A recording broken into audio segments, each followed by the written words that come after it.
தள்ளிவிட்டு செல்லதே. உன் அப்பன் மீது உண்மையான நம்பிக்கை இருந்தால்தான் இந்த ஒரு கோவிலுக்கு செல்ல முடியும்.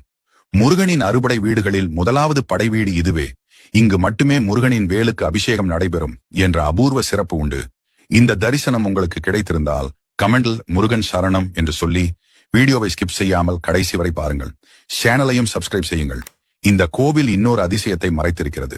இங்கு மூலஸ்தானத்தை சுற்றி சத்தியகிரீஸ்வரர், சிவன், பவளக்கனிவாய் பெருமாள், கற்பக விநாயகர், சுப்பிரமணியர், துர்க்கை அம்மன் ஆகிய 5 தெய்வங்களையும் ஒரே இடத்தில் தரிசிக்கலாம். இந்த அமைப்பு திருப்பரங்குன்றம் தவிர வேறு எங்கும் இல்லை. இங்குள்ள முருகன் தெய்வ யானையுடன் திருமண கோலத்தில் அருள்பாலிப்பது ஒரு தனிச்சிறப்பு. திருமணம் விரும்புவோர் இங்கு வந்து வேண்டினால் விரைவில் வாழ்க்கையில் நல்ல ஜோடி கிடைக்கும் என்ற நம்பிக்கை உள்ளது. கோவில் ஒரு மலை மேல் அமைந்துள்ளது. மலையை ஏறி சென்று முருகனை தரிசிப்பது தனியான ஆனந்த அனுபவம். இங்குள்ள சரவண பொய்கையில் நீராடினால் பாவங்கள் நீங்கும் என்ற நம்பிக்கையும் உள்ளது. தினமும் 5 கால பூஜைகள் நடைபெறுகின்றன.